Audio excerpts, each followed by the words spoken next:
अस्सलामुअलैकुम, मैं हूं सैयद मंसूब हसन। इस वीडियो के अंदर हम आपसे बात करेंगे ISO 9000 के एक सीमेंट फैक्ट्री के अंदर इम्प्लीमेंटेशन के हवाले से कि किस तरह उस सीमेंट फैक्ट्री ने ISO 9000 को अडॉप्ट किया।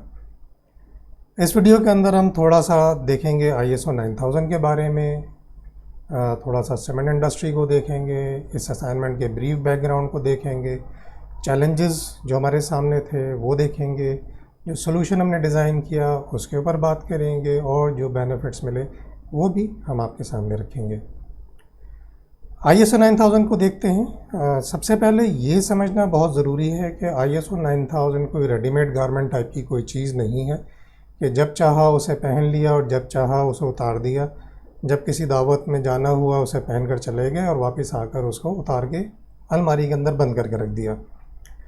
ये बिल्कुल गलत सोच है और इसी गलत सोच और शॉर्टकट्स की वजह से बहुत सारी ऐसी सर्टिफिकेशन एजेंसीज़, ऐसे कंसल्टेंट मार्केट के अंदर एक अरसे से काम कर रहे हैं पाकिस्तान के अंदर, जो कि गलत तरीक़ों से लोगों को ISO की सर्टिफिकेशन पर माइल करते हैं और बोगस सर्टिफिकेशंस जो हैं वो ISO 9000 की और दूसरी जो सर्टिफिकेशंस हैं वो मार्केट के अंदर काफ़ी कॉमन हो गई हैं।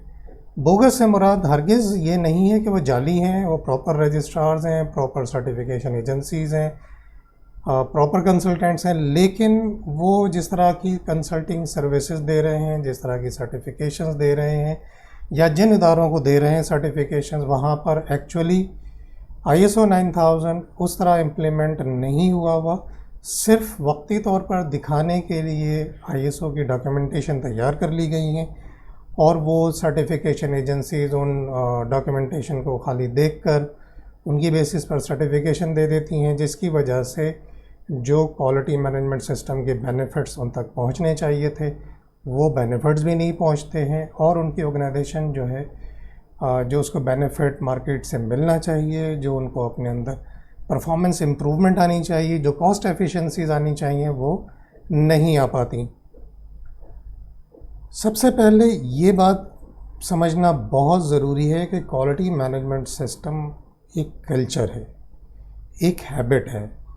ये आपके अंदर, आपकी ऑर्गेनाइजेशन के अंदर जो है वो इनकलकेट हो जाता है, उसके डेली रूटीन्स में शामिल हो जाता है, लोगों के अंदर शामिल हो जाता है कि हमने किस तरह एक काम को बेहतर तरीके से परफॉर्म करना है और अपनी ऑर्गेनाइजेशन को बेहतर से बेहतर बनाना है। इसके अंदर एक बहुत बड़ा मिसकंसेप्शन जो लफ्ज़ क्वालिटी है उसकी वजह से आता है। जब लोग उसको पढ़ते नहीं हैं, उसको समझते नहीं हैं, तो वो क्वालिटी किसी एक प्रोडक्ट की क्वालिटी को समझते हैं कि प्रोडक्ट की कोई क्वालिटी है। इसके अंदर अगर हम मिसाल लें पाकिस्तान के अंदर मुख्तलिफ़ प्रोडक्ट्स की, तो जिसमें जैसे टपाल चाय है वो भी एक प्रोडक्ट है, उसकी अपनी एक स्पेसिफ़िक क्वालिटी है। लिप्टन की येलो लेबल है वो भी एक प्रोडक्ट है, उसकी अपनी एक क्वालिटी है। सुजुकी की गाड़ियां हैं उनकी अपनी क्वालिटी है, जो टोयोटा या होंडा है उनकी अपनी क्वालिटीज़ हैं। ये सब ISO 9000 के एक ही स्टैंडर्ड के अंदर इनकी सर्टिफिकेशन हो सकती है। इस सर्टिफिकेशन का मतलब हरगिज़ ये नहीं है कि जो ऑल्टो है वो लियाना के बराबर हो गई या सियाज के बराबर हो गई, या जो ऑल्टो है वो कोरोला के बराबर हो गई, या कोरोला जो है वो किसी और के बराबर हो गई, या होंडा जो है वो इन्फीरियर हो गई, किसी और के बराबर हो गई। हरगिज़ ऐसा नहीं है। यहाँ मैं आपको एक बहुत सादा, बहुत आसान लफ्ज़ों में ये बताऊं कि क्वालिटी का मतलब है स्पेसिफिकेशंस, कि जो स्पेसिफिकेशंस आप बता रहे हैं, जैसे ऑल्टो की अपनी स्पेसिफिकेशंस हैं, कोरोला XLI की अपनी स्पेसिफिकेशंस हैं, अल्टिस ग्रैंडे की अपनी स्पेसिफिकेशंस हैं, सिटी की अपनी स्पेसिफिकेशंस हैं, सिविक की अपनी स्पेसिफिकेशंस हैं। तो जो स्पेसिफिकेशन है, दिस इज़ क्वालिटी, ये क्वालिटी है। और क्वालिटी मैनेजमेंट सिस्टम जो होता है वो ये डेमोन्स्ट्रेट करता है, ये दिखाता है, ये बताता है कि आप इस स्पेसिफिकेशन के ऊपर कंसिस्टेंटली ये प्रोडक्ट बना सकते हैं। यानी आप मुस्तक़िलन एक किसी ख़ास क्वालिटी की चीज़, किसी ख़ास स्पेसिफिकेशन जो उसकी तफसीलात हैं उसके मुताबिक आप चीज़ मुस्तकिल बुनियादों पे बना सकते हैं। ये क्वालिटी मैनेजमेंट सिस्टम है और इसी बात की सर्टिफिकेशन होती है कि जो आप स्पेसिफिकेशन आप दे रहे हैं या जो आपको दी जाती हैं आप उसके मुताबिक अपनी प्रोडक्ट को बना सकते हैं। ये है ISO 9000 या क्वालिटी मैनेजमेंट सिस्टम। अब आ जाते हैं इंडस्ट्री के बारे में। ये एक सीमेंट मैन्युफैक्चरिंग इंडस्ट्री है जिसमें के हवाले से हम बात कर रहे हैं। ये कुछ सीमेंट के प्लांट कुछ देखने में इस तरह नज़र आता है। इसके अंदर दो तरह के प्रोसेसेस होते हैं, ड्राई प्रोसेस होता है और वेट प्रोसेस होता है। मैन्युफैक्चरिंग के इसकी अपनी डिटेल्स हैं कि वेट प्रोसेस क्या होता है, ड्राई प्रोसेस क्या होता है।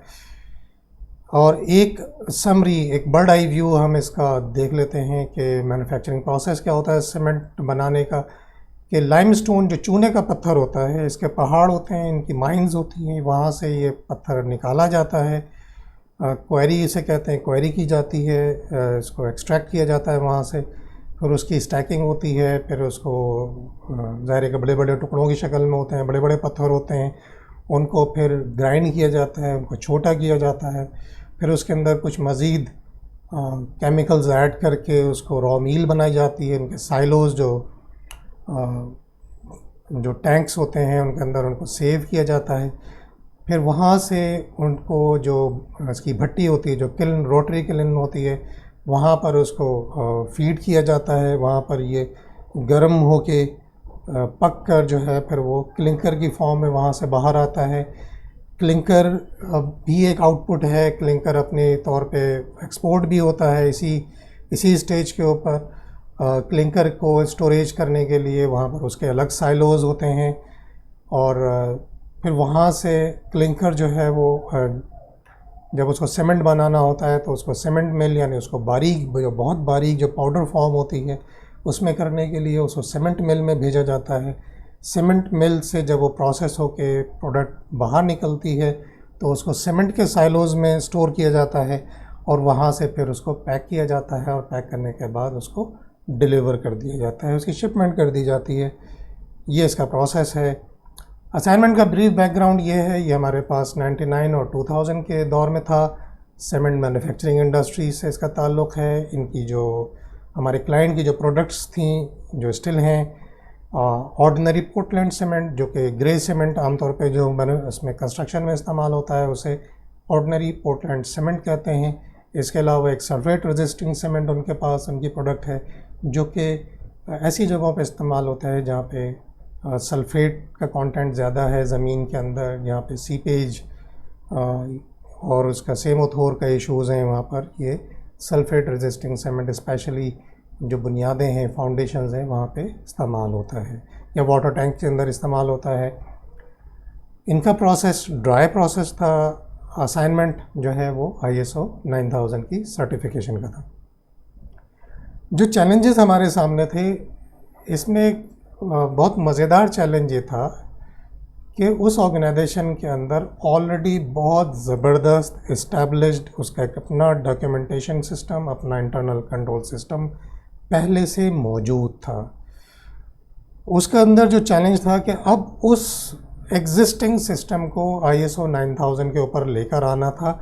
किसी ऑर्गेनाइजेशन में जहाँ पर के सिस्टम एग्जिस्ट नहीं कर रहा हो वहाँ पर क्रिएट करना आसान होता है और छोटी ऑर्गेनाइजेशन में क्रिएट करना आसान होता है। सीमेंट फैक्ट्री एक बड़ी ऑर्गेनाइजेशन है, उसके अंदर बड़े प्रोसेसेस इन्वॉल्व होते हैं और वो चीज़ ऐसी नहीं है कि आप प्रोडक्शन रोक दें या कोई और काम रोक दें और उसके बाद पहले जब तक सिस्टम सही बन नहीं जाए उस वक्त तक आप काम नहीं कर सकते।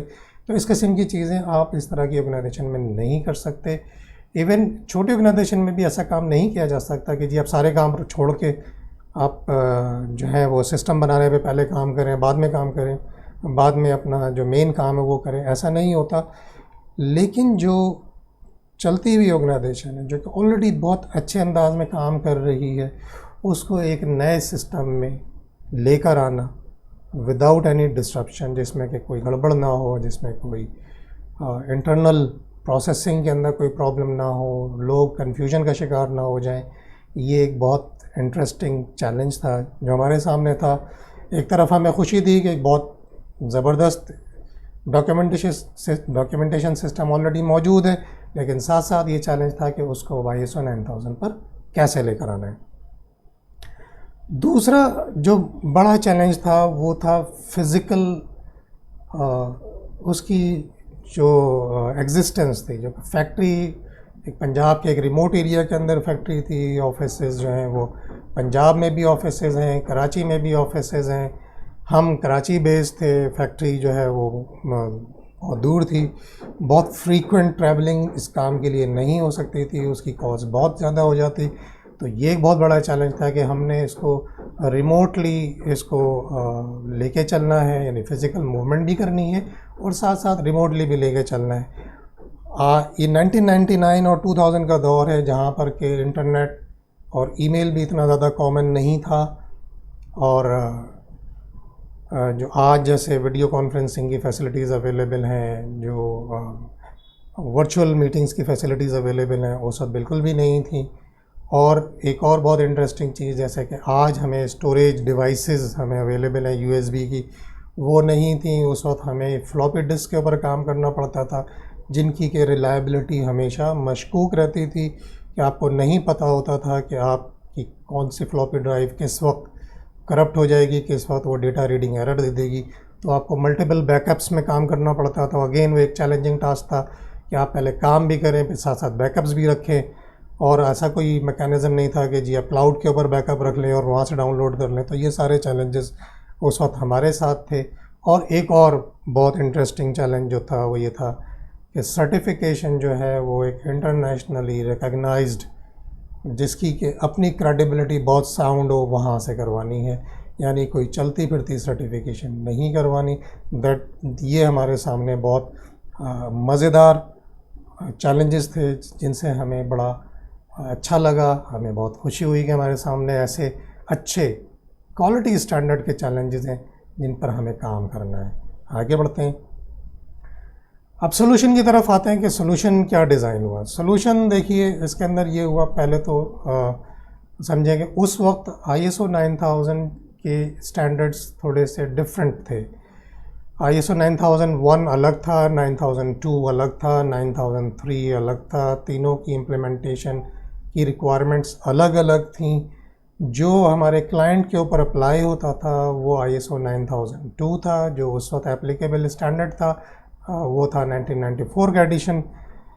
अब हमें जो उस पर सोल्यूशन डिज़ाइन बनाना था वो एक बहुत इनोवेटिव हमें डॉक्यूमेंटेशन स्ट्रक्चर बनाना था, जिसके अंदर हमने एक काम किया कि हमने एक मेन क्वालिटी मैनुअल था हमने वो बनाया।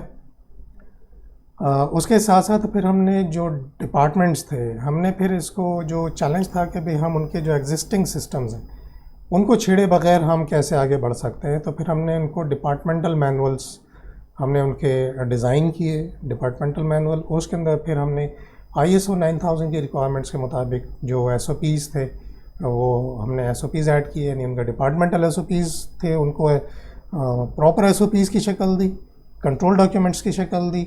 और जो ISO 9000 की रिक्वायरमेंट थी उसको हमने फिर उन डिपार्टमेंट्स के अंदर हमने इंट्रोड्यूस करवाया। जो ऑलरेडी वो कंप्लाइंस कर रहे थे उसको हमने कन्वर्ट कर दिया ISO 9000 में। जो जहाँ पर कंप्लाइंस नहीं हो रहा था या जो ISO के मुताबिक नहीं थे उनको हमने ISO के मुताबिक कर दिया। और फिर उन सब की क्रॉस रेफरेंसिंग हमने क्वालिटी मैनुअल के साथ कर दी। तो ये एक बहुत ज़बरदस्त डॉक्यूमेंटेशन सिस्टम, बहुत यूनिक डॉक्यूमेंटेशन सिस्टम था जो कि हमने उनके लिए डेवलप किया। और इम्प्लीमेंटेशन मैकेनिज़्म ये था कि सबसे पहले अवेयरनेस ट्रेनिंग, इसके बगैर आप आगे ही बढ़ ही नहीं सकते, कि throughout the organization awareness training कराई गई, जिसमें ISO 9000 के बारे में, उसके रिक्वायरमेंट्स के बारे में और उनको ये सब कुछ समझाया गया। यही बात जो आपको हमने शुरू में बताई कि ये एक कल्चर है, एक प्रैक्टिस है, एक हैबिट है जो कि आपने अडॉप्ट करनी है, जिसके मुताबिक काम करना है। ऑलरेडी क्योंकि वो लोग अच्छी प्रैक्टिसेस के ऊपर हैबिचुअल थे काम करने के, तो इसलिए उनको ये सब चीज़ें समझना मुश्किल नहीं था। उन्होंने बहुत तेज़ी के साथ इसको अडॉप्ट भी किया और उन लोगों को भी बहुत खुशी हुई कि उनको एक हायर स्टैंडर्ड जो है वो काम करने के लिए मिल गया। फिर एक और हमने ट्रेनिंग जो करवाई वो बड़ी स्पेशल इस इन टर्म्स में थी कि क्योंकि हम सारा काम हम ख़ुद नहीं कर सकते थे और हमें करना भी नहीं था। ये एक टेक्निक ये थी, क्योंकि अल्टीमेटली सिस्टम उन लोगों ने रन करना था, तो हमने उनको डेवलप किया कि वो अपना सिस्टम ख़ुद बनाएं, ताकि अगर बाद में कभी मॉडिफिकेशंस करनी है, वो इम्प्रूवमेंट्स करनी है, क्योंकि इम्प्रूवमेंट की गुंजाइश हमेशा रहती है, तो इम्प्रूवमेंट भी वो लोग कर सकें उसके अंदर, उस डॉक्यूमेंटेशन के अंदर, उस मैकेनिज़्म के अंदर जो भी इम्प्रूवमेंट कर सकें। तो इसलिए हमने उनको डॉक्यूमेंटेशन डेवलपमेंट की ट्रेनिंग दी। फिर उनसे डॉक्यूमेंटेशन डेवलपमेंट शुरू करवाई, उसकी हम सुपरविज़न करते रहे। उनकी जो एग्जिस्टिंग रिपोर्ट्स थी, उनके फॉर्मेट्स थे, उनको अपग्रेड किया ISO 9000 के ऊपर। और जो इंटरनल फिर हमने जब ये सब चीज़ें हो गई तो इंटरनल क्वालिटी ऑडिट परफॉर्म किया। उसके अंदर ज़ाहिर है कुछ चीज़ें सामने आई, नॉन कन्फॉर्मिटीज़ सामने आई, उस पर काम किया, उस पर इम्प्रूवमेंट हुई। फिर फाइनली हमने प्री असेसमेंट सर्टिफिकेशन बॉडी से करवाई, और फिर फाइनल असेसमेंट अल्हम्दुलिल्लाह, जिसके अंदर हम वन गो में थ्रू हुए। एक बहुत ज़बरदस्त सर्टिफिकेशन एजेंसी के साथ हमने काम किया, और वो लोग भी बहुत सरप्राइज़ थे कि उन्होंने भी ऐसा डॉक्यूमेंटेशन सिस्टम पाकिस्तान में नहीं देखा था। डिपार्टमेंट्स के बारे में आपके सामने रखते हैं, कौन कौन से डिपार्टमेंट थे वहाँ पर। Quality control, production, planning and coordination, mechanical maintenance, electrical maintenance, instrumentation maintenance. यहाँ पे हम आपको बताएं कि हमारे लिए भी बहुत लर्निंग रही है इस असाइनमेंट में। वैसे तो हर असाइनमेंट में भी हमने अपने क्लाइंट से भी बहुत सीखा है। तो इस असाइनमेंट के अंदर हमने जो एक बहुत यूनिक चीज़ सीखी, दैट वाज प्रेडिक्टिव मेंटेनेंस। कि हमने एक तो मेंटेनेंस होती है, ब्रेकडाउन के बाद जो मेंटेनेंस होती है तो जो नॉर्मल मेंटेनेंस कहलाती है। एक प्रिवेंटिव मेंटेनेंस होती है जो कि आप पीरियोडिकल कर रहे होते हैं, लेकिन साथ साथ जब एक सेंसिटिव इंडस्ट्री में आप काम कर रहे हैं, जहाँ पर के कोई भी ब्रेकडाउन किसी बड़े नुकसान का मूजिब हो सकता है, कोई बड़ा नुकसान कर सकता है, प्रोडक्शन का लॉस कर सकता है, प्रोडक्शन टाइम का लॉस कर सकता है, तो वहाँ पर प्रेडिक्टिव मेंटेनेंस, जिसके लिए स्पेशलाइज्ड सॉफ्टवेयर, स्पेशलाइज्ड टूल्स वहाँ पर यूज़ हो रहे थे। तो ये हमारे लिए बहुत ज़बरदस्त लर्निंग थी, प्रेडिक्टिव मेंटेनेंस। इसके अलावा जो हमारे लिए लर्निंग थी, ये भी हम बिल्कुल बरमला इसका आपके सामने एतराफ़ करते हैं कि बहुत शानदार सोफिस्टिकेटेड कल्चर में हमें काम करने का मौका मिला, और हमने देखा कि सोफिस्टिकेटेड कल्चर्स पाकिस्तान में भी एग्जिस्ट करते हैं, जहाँ पर कि आपको काम करने में अच्छा लगे। तो वो भी हमारे लिए बहुत अच्छी लर्निंग थी। तो मेंटेनेंस के बाद फिर माइनिंग एंड सिविल वर्क्स के एक्सप्लोसिव्स हैं, वहाँ पर उनको कैसे मैनेज किया जाता है, कैसे उस तमाम चीज़ों की हैंडलिंग होती है। ये माइनिंग वाला एरिया था department, mining and civil works का डिपार्टमेंट। सिविल वर्क्स में वो जो दूसरे जो इंटरनल और रिक्वायरमेंट्स के लिए मुख्तलिफ और सिविल काम होते हैं, वहाँ पर वो भी काम हो रहे थे, डिफरेंट किस्म के स्टोर्स। परचेज़ डिपार्टमेंट, उसमें से परचेज़ डिपार्टमेंट पूरा नहीं बल्कि परचेज़ के जो प्रोसीजर्स थे वो लिए गए, और डिस्पैच सिस्टम जो कि गुड्स को शिपमेंट, जहाँ से फाइनल शिपमेंट होती है, वो एरिया इसमें शामिल था। ISO 9002 की जो क्वालिटी सिस्टम रिक्वायरमेंट्स थी वो भी हम आपके सामने रखते हैं। इसमें मैनेजमेंट रिस्पॉन्सिबिलिटी सबसे टॉप पर, फिर क्वालिटी सिस्टम, फिर कॉन्ट्रैक्ट रिव्यू, डिज़ाइन कंट्रोल इसमें एप्लीकेबल नहीं था, ये ISO 9001 के लिए एप्लीकेबल था। तो ये डिज़ाइन कंट्रोल वहाँ पे शामिल नहीं था, जहाँ पे कि प्रोडक्ट्स अपनी डिज़ाइन की जाती हैं और उन पर काम किया जाता है। तो ये डिज़ाइन कंट्रोल बेसिकली उन ऑर्गेनाइजेशंस के लिए था। तो document and data control element था, purchasing, control of customer supplied products, ये भी एरिया था। Product identification and traceability, process control, inspection and testing, control of inspection, measuring and test equipment, ये एक एलिमेंट है। Inspection and test status, control of non conforming products, corrective and preventive action, handling, storage, packaging, preservation and delivery, control of quality records, internal quality audits, training, servicing and statistical techniques। ये वो areas थे ISO 9002 के जिन पे उन पे काम किया गया, और उसके नतीजे में बहुत सारी चीज़ें वहाँ पर इम्प्रूवमेंट उनमें आई, बहुत सारी चीज़ों में इम्प्रूवमेंट आई। सब कुछ बहुत अच्छा, बहुत इस्टेब्लिश्ड होने के बावजूद जब एक क्वालिटी मैनेजमेंट सिस्टम की बेस्ट प्रैक्टिसेस का स्टैंडर्ड जब वहाँ पे इम्प्लीमेंट हुआ तो उसके नतीजे में भी वहाँ पर काफ़ी ज़्यादा इम्प्रूवमेंट्स आई। रिज़ल्ट में सबसे पहले तो ये रहा कि जो हायर लेवल की अवेयरनेस क्वालिटी सिस्टम्स के बारे में थी, क्वालिटी मैनेजमेंट के बारे में थी, इस पूरी ऑर्गेनाइजेशन में डेवलप हुई। क्वालिटी सिस्टम जो है उस ऑर्गेनाइजेशन का पार्ट बन गया, उस ऑर्गेनाइजेशन के लोगों के डेली रूटीन का पार्ट बन गया। ऑलरेडी वो पहले उसके सिस्टम्स के आदी थे, चीज़ों के प्रोसीजर्स के मुताबिक काम करने के आदी थे, लेकिन साथ साथ वो फिर जब क्वालिटी सिस्टम इंट्रोड्यूस हुआ तो क्वालिटी सिस्टम भी उनकी डेली रूटीन का पार्ट बन गया। इस तमाम चीज़ों के होने के नतीजे में ये हुआ कि सर्टिफिकेशन जो है वो बहुत आसान हो गई। आसान इसलिए नहीं हो गई कि किसी कम क्वालिटी की या कम नज़र रखने वाली सर्टिफिकेशन एजेंसी से सर्टिफिकेशन हो जाए, बल्कि आसान इन टर्म्स में हो गई कि जो स्टैंडर्ड जो अडॉप्ट किया गया, जो डॉक्यूमेंट्स प्रिपेयर किए गए, जो प्रैक्टिसेस डिफ़ाइन की गई, वो प्रैक्टिस में थी। किसी चीज़ को सिर्फ दिखाने के लिए नहीं लिखा गया, किसी चीज़ को इम्प्रेस करने के लिए नहीं लिखा गया, कोई क्वालिटी पॉलिसी, कोई डॉक्यूमेंट किसी को इम्प्रेस करने के लिए नहीं लिखा गया, कोई बनाया गया, बल्कि वो डेली यूज़ के लिए बनाया गया, प्रैक्टिसेस के लिए बनाया गया, इसलिए आसान हो गया।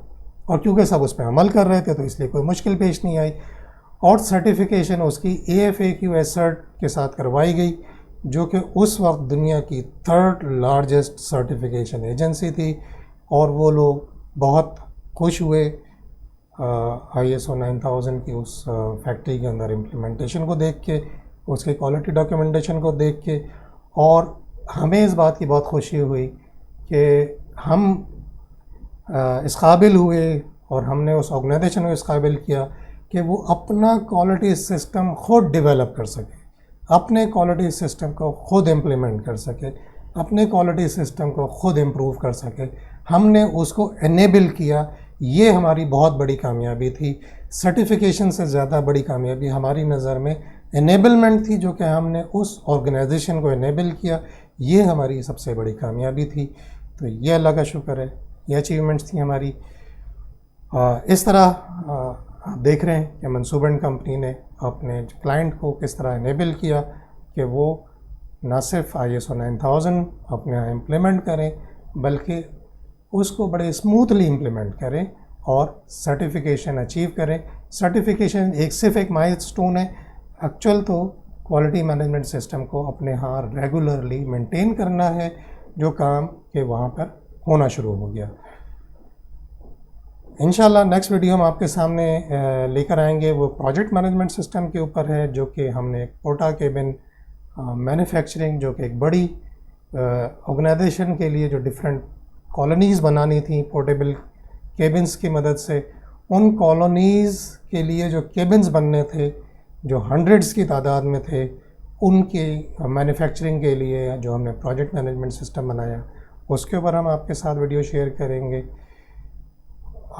उम्मीद है आपको ये वीडियो भी अच्छी लगी होगी, आपको पसंद आई होगी। उसके अंदर काफ़ी चीज़ें आपके लिए सीखने की होंगी। हो सकता है बहुत सारी चीज़ें आपको मालूम हो, लेकिन कुछ चीज़ें यकीनन आपके लिए नई रही होंगी। इसको अपने दोस्तों के साथ शेयर कीजिए, अपने हलक़े में शेयर कीजिए, बिज़नेस कम्युनिटी में शेयर कीजिए, बिज़नेस एसोसिएशन में शेयर कीजिए, ताकि सब लोग समझें, स्पेशली क्वालिटी मैनेजमेंट को समझें। हमारे यहाँ अभी तक ISO 9000 की अवेयरनेस उस तरह नहीं है जिस तरह होनी चाहिए। इसीलिए इंटरनेशनल मार्केट के अंदर हमारी प्रोडक्ट्स और हमारी सर्विसेज अभी इतनी अप्रिसिएशन हासिल नहीं कर पाई हैं जितनी उनको करनी चाहिए थी, बल्कि जहां पहले थी वहां से काफ़ी नीचे आ गई है। इसको देखने की ज़रूरत है, इसलिए ज़्यादा से ज़्यादा लोगों तक ये मैसेज पहुंचाइए। हमारी किसी सर्विस की ज़रूरत है, हमारी किसी एडवाइस की ज़रूरत है, उसके लिए हमसे रब्ता कीजिए। आपके तवज्जो देने का बहुत बहुत शुक्रिया। आप हमारी वीडियोस बहुत तवज्जो से सुनते हैं, हमारी बातें बहुत तवज्जो से सुनते हैं। इन तमाम बातों के लिए आपका बहुत बहुत शुक्रिया। इंशाअल्लाह आपसे जल्द ही अगली वीडियो के साथ मुलाकात होगी। तब तक के लिए अपना बहुत सारा ख्याल रखिए। अल्लाह हाफ़िज़।